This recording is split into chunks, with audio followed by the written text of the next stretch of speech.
Alhamdulillah, Alhamdulillah, الذي ألف بالإسلام بين قلوب المؤمنين وأوجب الاتحاد وحرم التفرق في كتابه المبين. أشهد أن لا إله إلا الله هدى من يشاء إلى صراط مستقيم، وأشهد أن سيدنا محمد رسول الله خير داع إلى طريق القويم.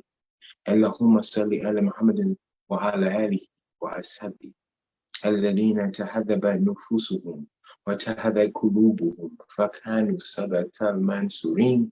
أما بعد، فيا عباد الله، أوصيكم ونفسي أولا بتقوى الله تعالى وطاعته. That is, all praise is due to Allah, who has united the hearts of the believer in Islam and has made it an obligation to remain united, and had made it forbidden to become separated in his clear book.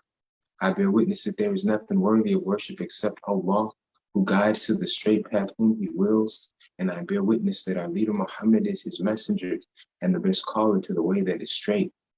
O Allah, send your prayers and your peace upon our leader Muhammad and upon his family and upon his companions, whose hearts were united and whose souls were educated so that they became victorious leaders. And what follows thereafter, O believers of Allah, I advise you as well as I advise myself to first have the proper regard for Allah and thereafter be obedient to him. Dear believers, I greet you with the universal greetings of peace. Assalamu alaikum, which means peace be with you. Dear believers, we find ourselves at the attribute of Al-Wasi, which means the all-encompassing or the boundless. And this attribute reminds me of the verse that says, no just estimate do they make of Allah, for he is who will accomplish his will or carry out his will. So it says, no just estimate do they make of Allah. No thought, no attempt to conceptualize Allah is reasonable. It gives there's nothing valid about it. They will always they will definitely always underperform in that assessment or in that task. Because Allah is he who will carry out his will. And whatever Allah decides to do, whatever is in Allah's will happen. You know, I think about a statement that's often made, and sometimes we hear from our it says that we talk about, you know, people play around and say this thing about, don't do that, you're going to block your blessing. You know, you're going to block your blessing, as if someone has the capacity or the ability to stop something that was meant for you from Allah, because that's where blessings come from. Blessings are going to come from Allah. So it's to say that in some way, that if something was meant for you, you won't receive it. If Allah decides it for you, then you're going to get it. So there's no just estimate made in Allah with the idea that there's something that we could do to stop Allah's will. There's something that we could do or say that could keep that from happening. You know, this brings us to that notion or that idea of free will. You know, and it's a touchy subject when we talk about this idea, because here it is that as creation, as humans, we understand ourselves to have free will, the ability to make decisions, the ability to do the right thing or to do the wrong thing. But then we as Muslims, we partner that with the idea, or we couple that with the idea of the qadr of Allah, the predestination of Allah, the fact that Allah knows what has happened and what will happen. So that decision that we make with free will, Allah is already aware of our choice. Allah is already aware of what our final outcome will be. It's only playing out for you and me. It's only playing out for us. So this idea of free will is sometimes something that um, we uh, over assess ourselves and believe that that that Allah has no idea, that Allah is not knowing of what our outcome will be. Like we can trick Allah, like we can live a certain way an entire period of our life, and at the last minute change it and say, no, I'm this, I'm that, I'm living this way, or I can wipe all that away. But Allah knows these things, so no just estimate do we make of our Creator. Allah is Al-Wasi. So, dear believers, He is the one that encompasses all. He is boundless. There's no limit to Allah's capacity for anything, and capacity is just a term that is used for us to provide context. So these are just some examples regarding this, how we conceptualize Allah's ability. And we think on the other verse that says that no one can guide who Allah allows to stray, and no one will stray who Allah guides.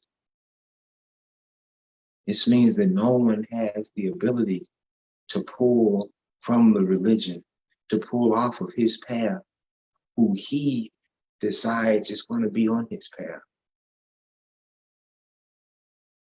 Not even you.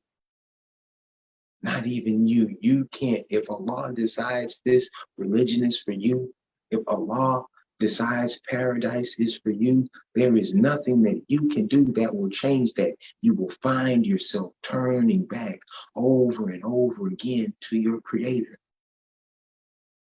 And you'll think that you're making these decisions. You'll think that you're making these right choices, but Allah has chosen it for you. Allah has put inside of you what was necessary to be successful. Allah is boundless. Allah is Al-Wasi. أقول كما استغفر لي ولكم والحمد لله رب العالمين.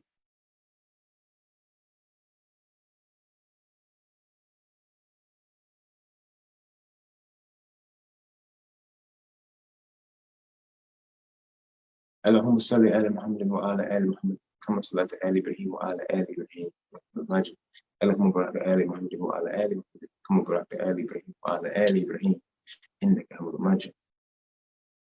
So sometimes when I'm outside, I look up and I see tall buildings, and I, from my place of where I stand, I look and I see this building. I think this is a giant building, and we think about everything that goes into it. We think about if we go all the way down to the atom, or if we just go to the sand that makes the bricks, and all those pieces of sand, all those grains of sand that pile up to make this tall building.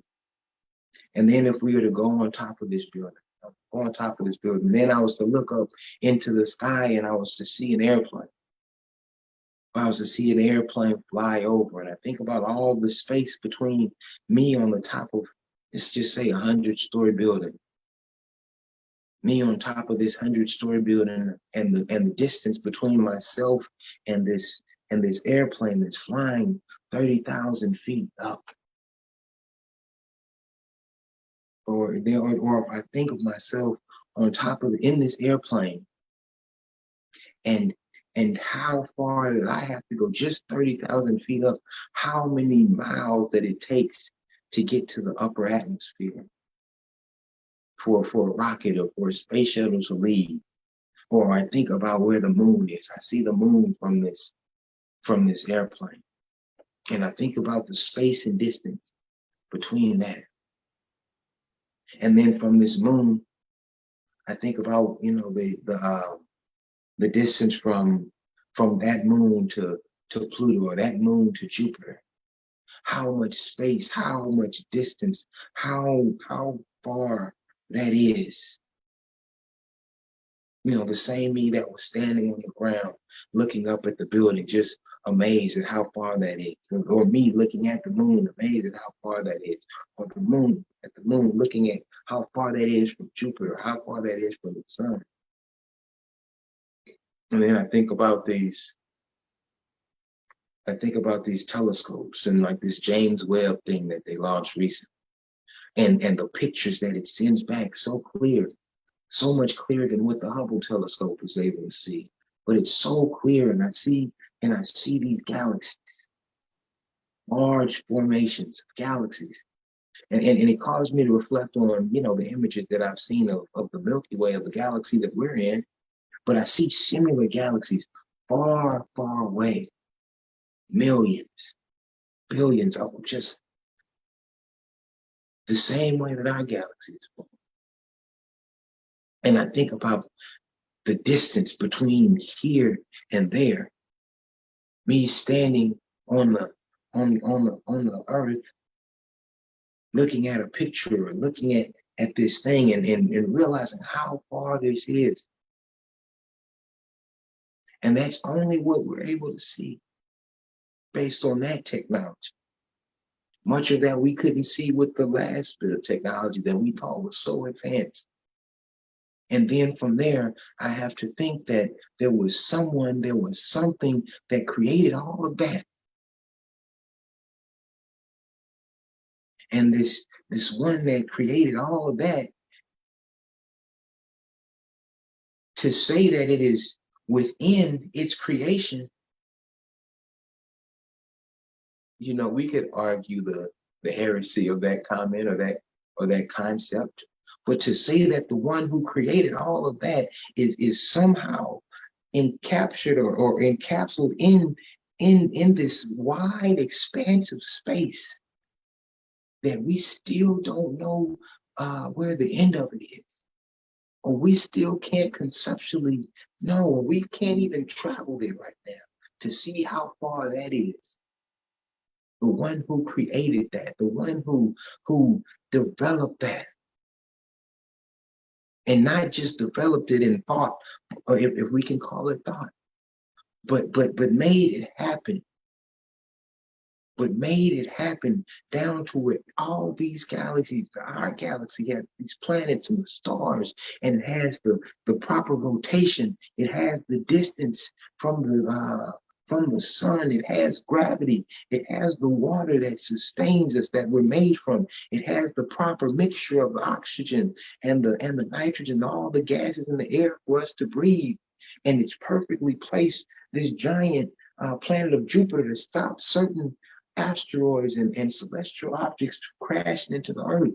The one who decided what we're gonna live, what our house that give us the intellect to develop houses, develop cars, to make it to where we don't have to think to blink, or we don't have to think to sweat when our body gets warm, or to remember to make our heart beat. The one who did all of these things.